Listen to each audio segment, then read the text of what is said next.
What is up, guys? Today I got here the Galaxy S23 Ultra, and today I'll be telling you whether or not I think it's worth it after almost over half a year of it being released. So let's get started. Starting out with the first thing is, this design. As you guys can see, it has a very sleek, modern design with these rounded edges, which I think feels really great in the hand. This slightly, but honestly barely noticeable curved display. And yeah, so it has a 200 megapixel main sensor and a 10x optical zoom, which is really great for main cameras. So yeah, let's dig deeper into what makes this phone such a great buy, even after like almost a year of it being released. Okay, so first off, what I think is the most important factor of buying a new smartphone is durability. So on the screen here, as you can see, let me get the camera to focus. Yeah, as you can see, this is a screen protector, so that is not any way a part of the screen. As you can see on the screen protector, there's so many scratches. But I only got this in, let me think, mid-June. And I got this phone in, like, late February, like, around when it launched. So, like, durability, it's been tested, and then I just added it in June. So, there's, like, very few micro scratches on the display. But if you're worried about getting micro scratches on the display, which I am, paranoid about that, like, if there's just, like, the smallest scratch, I'm like, oh, no, the phone's broken. I'm not really that far, but, And as for the back, there is no micro scratches or anything on here. There is, like, I think that's just dirty, but, yeah, there's, like, no, like, scratches or anything on the back of the phone. So you guys can see no micro scratches. On this side of the phone, I looked over everything, and there's nothing, like, no scratches. Same with the top, just kind of dusty. And then on this side, let me see if I can find them. Around, like, the volume rockers, it was scratched up. But, also, like, during the main, first part of this phone's life, I did have a finger splint on, because I fractured my finger. So, like, doing the volume button, I would just mindlessly go to reach it, and it would scratch up against it, so that's why those are there. Nothing for the rest of it. Down at the bottom, as you can see, there's, like, quite a few scratches. I think the most thing is, like, putting it against a table, attempting to make it stand. I'm not sure why. And it just, like, slipping and scratching the bottom. So that's what those are from. And then around the charging port, because of the case, actually one of the many cases that I use, this one that adds MagSafe to it, it doesn't have, like, that much protection, so it can fit a big charger, just, like, like just moving the charger around, trying to find the port and then putting it in. It just scratches it a good amount, but, I mean, honestly, there's, like, maybe 5 scratches there, so it's not anything that you can see, like, from looking away or from looking at your phone from afar. It's, like, if you're looking, like, right up close to it. But yeah, so screen, just a few micro scratches. Back, nothing. This side, nothing. Only by the volume rockers, there's a little bit something at the bottom. Those are, like, the only physical damages. And, you drop your phone without the case, like, on a rug, like, on the table, like, if you're, like, just, like, watching, like, some videos, or, like, watching a movie in landscape, like, orientation, if your fingers, like, get tired and you try to, like, maneuver it around, you're gonna drop it.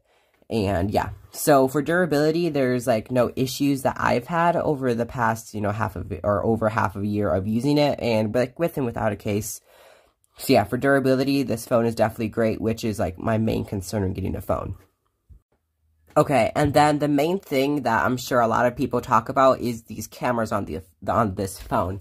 So the Samsung Galaxy S23 Ultra, as I briefly mentioned earlier, has a main sensor coming at 200 megapixels. I believe it's 12 megapixel, but if I'm wrong, I'll put it on screen. A 12 megapixel 10x telephoto lens, I believe it's called a telephoto or zoom lens. Then a 12 megapixel ultra wide, a 12 megapixel 3x zoom telephoto, I'm not sure. And then this is not a camera, it's just, like, a little sensor for, like, portraits. Like, if I put my phone, yeah, you can see it, like, flashing. Basically, it's a LiDAR sensor on an iPhone. So yeah, that's what that is.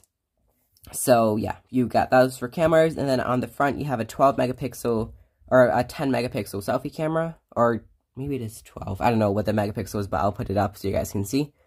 And as you can see, it gets great detail. There we go. Okay. As you can see, it gets, like, good detail for it being a whatever megapixel, and also consider that it is dirty. You can't really see it. Yeah, you can see like the fingerprint right on there, and there's like a scratch like going over it from on the screen protector. So yeah, but it's like in like really good condition, like light conditions. It's really great. I'll put some image samples up for you guys to see, so you can look at that for a few seconds.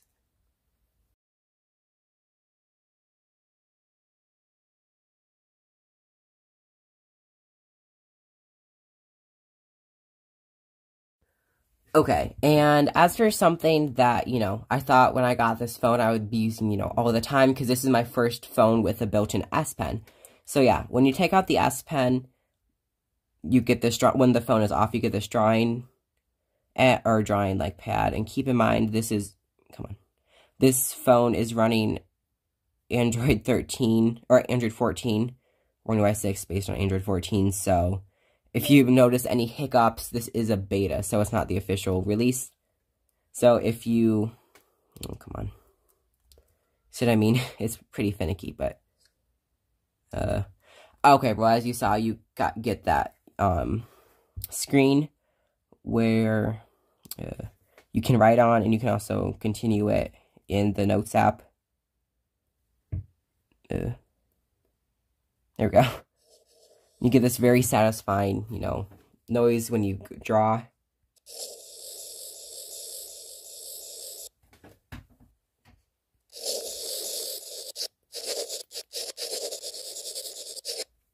That actually sounds pretty accurate, and let me actually put the thing in slow-mo so you guys can see like what the latency is of the S Pen, so I'll show you that.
So yeah, that is what it looks like in slow motion. So you can see like the latency. It's very fast, very responsive. So yeah, for the S Pen, I absolutely love it. I don't use it that often, honestly, but I do love having it there. If like, say, for example, I was on a long plane ride overnight. I was extremely bored. I couldn't fall asleep, so I just kind of drew a little bit. So yeah, it's just kind of fun to have if you like sign documents a lot, or yeah, sign documents a lot, or you really like drawing.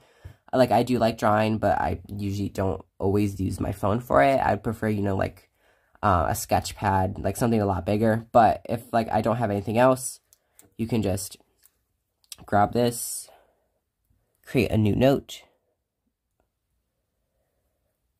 and just start drawing. That's a horrible smiley face. But, you know, just do quick sketches. like this extremely professional looking person. Forgot to draw a stick person. There we go. Like this professional, you know, top of the art stick person. But yeah, so it's fun just to like doodle on it. It isn't obviously the exact experience as writing on paper, but it is as close as you can get electronically.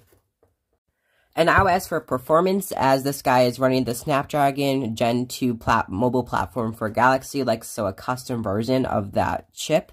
So it's like the best of the class. I'm not sure exactly what Geekbenches say about it, but I would say I'm honestly pretty close to the just released A16 or A17 Pro chip from Apple. So yeah, I would say that's actually, I would say probably pretty close in performance. Let me get my camera, there we go. So pretty close in performance, but yeah, like I have absolutely no performance lag on it. Everything's extremely snappy, super like smooth animations. Everything's like really responsive.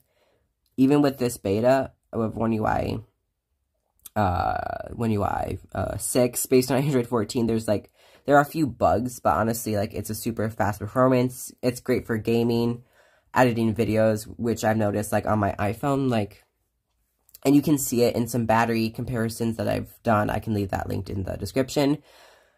But, like, with battery, like, I did a battery test, which can prove it, but the iPhone, because I had the iPhone 14 Pro Max, and every single time I would edit a video, it just kept crashing. I did it side by side on the Galaxy Z Flip 5, which also has the Snapdragon 8 Gen 2 for Galaxy, and I would say, you know, the Z Flip 5 is obviously weaker than the S23 Ultra, so you can't expect, like, less of a performance from that phone than the S23 Ultra.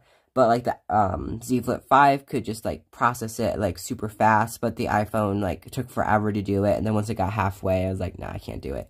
So, yeah, I would definitely say that this chip is at least better than the A16 Bionic chip from Apple. Okay, and lastly, the ecosystem. So, I have had a lot of products, Galaxy Buds 2 Pro, my Z Flip 5, which I'm filming with, so I have those two connected with the same Samsung account, both Galaxy Watch 5, Galaxy Watch 6. I even use my AirPods Pro 2 with this device, so it's not really part of the Samsung ecosystem, but, you know, it's pretty similar. And then you have a bunch of cases, which I know aren't ecosystem related really, but just accessories. So yeah, you have great accessories with this phone.